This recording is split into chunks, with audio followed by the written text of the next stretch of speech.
So welcome to the session on control chart. So we'll understand the control chart basics.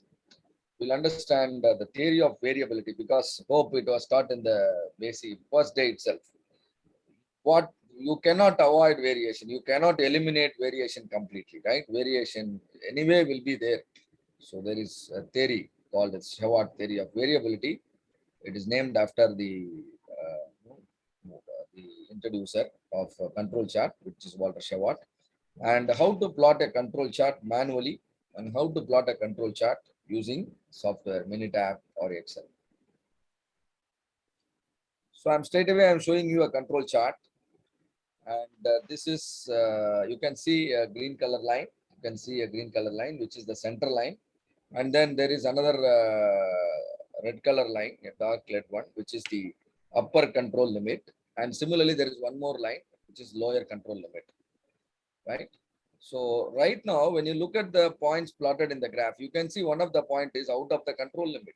I mean, one of the point is below the lower control limit. That means the process is statistically out of control.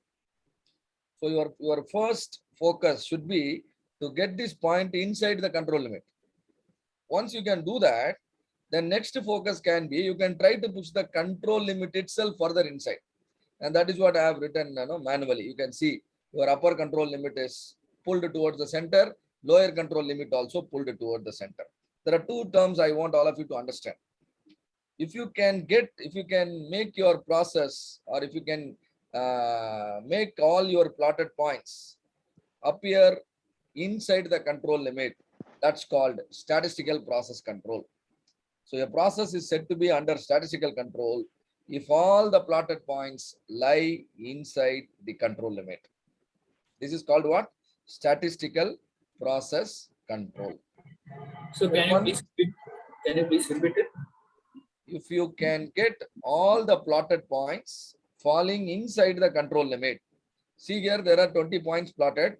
Except this 8th point, all 19 points are inside the control limit. Suppose if I get the 8th point also inside the control limit, I will conclude my process is under statistical control. So this initiative is called SPC, statistical process control. Your intention is to make your results consistent, and you have done it. And that's why you are able to get all the points inside the control limit. Is that clear? And once you achieve statistical process control, what will you do next? Now you will try to push your control limits towards the center. Now you can see a line, hand-drawn line, upper control limit. From the original position is above, and now it is pulled down towards the center. Now my new control limit is here. Same way my lower control limit. What is the advantage? Can somebody tell me what is the advantage when I am able to push my control limit further towards the center? I'm reducing the variation in the process. The probability of error will be beautiful. You are able to reduce the variation. That means you are able to produce more parts around the targeted value, right? Most of your products are more closer to the targeted value. If the points are much more closer to the targeted value, can you understand your quality is becoming great and great? Customer satisfaction will be at its best. So this activity is called statistical process improvement. Hope all of you understand the difference between statistical process control and statistical process improvement. Process control is making your result consistent. Process improvement is making your result better and better. Right? Hope it is clear to all of you. So what is the use of a control chart? It was introduced by Walter Andrew Shewhart in 1920. He introduced, right? You can call it Shewhart chart or you can call it control chart, right? It helps you to monitor the stability. You want to construct a 10-story building. Stability check is important. Without doing the stability check, without keeping your foundation strong, if you construct 10 stories and 20 stories, what happens tomorrow? Everything can collapse. So that should not happen in your business also, right? Particularly with your business process. So control chart is the tool which will help you to monitor the stability of your process. You can call it statistical control, or you can call it stability, or you can call it readiness for improvement, right? And that's what a control chart helps you to determine the readiness for improvement. Is my process ready for improvement? Yes, your process is ready for improvement if it produces all the points inside the control limit. If that is not happening, your job is not improvement, your job is achieving consistency, right? And don't jump into the improvement before without achieving the consistency. Same tool, control chart, can help you to demonstrate the improved performance. How can I use the control chart as a tool to demonstrate my performance, improved performance? My old control chart, you can see the control limit far away from the center. But after the project, you can see the same control limits appearing closer to the center. And can you now understand, is it a control chart can be used as a visual validation? You can quickly convince your boss, see here, our process 6 months before, process before my project is this. The control limits are wider. And now the process is operating like this. The control limit are narrower. And that gives a visual clue. And you can quickly convince your top management. Is that all the 3 points clear? Yes. Yes. And now in control chart, there are two important terms we often use. Common cause, another one is special cause. Common cause are also known as random cause. So special cause can be called as non-random cause, right? Common cause variation or random cause variation or normal cause variation or unassignable cause variation. These are all one and same. If needed, please note it down because different books use different words. Everything is in play, already, is used.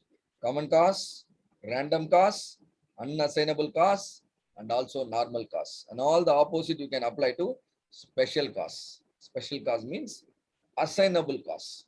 Right. Let us understand what is common cause and a special cause. And imagine you are going to your office by a two-wheeler. It takes 40 minutes to reach your office. When I say 40 minutes, can somebody tell me what is the statistics? Is this statistics average or standard deviation or proportion or variance? What it is? Average. Average. This is Average. this is how statistics is helping us. Yeah. Any question? Yeah. So this is on an average, it takes 40 minutes for you to reach the office, right? I want to check your time you are taking to reach the office. Continuously, I am monitoring your time. Continuously, I am monitoring your time to understand how much time you really take to reach to the office by a motorbike. Can somebody tell me what is the operational definition? You have to give me for give it to me for this purpose. What is the operational definition? How will you measure the time? RK Zara taught you, right? Yeah. If all of us measure, all of us Speed. produce same reading. Yeah. What is the operational definition? Based on speed. Based on speed. How can speed can be used as operational definition? See, I want to measure the time you are taking to reach the office from your house to reach the office. I want to measure it continuously for so many days. It is important that I measure the same way every day. If I don't measure it same way, then measurement is not fair. So I require an operational definition. Tell me an operational definition which I can use to measure Time, minutes. Yeah, very good. You want me to measure the time in terms of minutes. Beautiful. I appreciate this answer. What else? You need to tell me when should I, you need to tell me when should I switch on my clock? Am I right? When should I In switch on? time, in minutes. Exactly. When should I switch on my clock? Probably, the moment I walk out, Started from the moment I walk out of my house and the moment I step inside my office. Can I say like that? yes. Yes. Right. So now the operational definition is clear. If you don't tell this, people will measure in their own fashion and then lot of measurement error will happen. This is how operational definition is helping you, right? And now continuously I'm measuring your data, I'm measuring your time, and I got these kind of readings. Now tell me, looking at the number, tell me, is it a special cause or a common cause?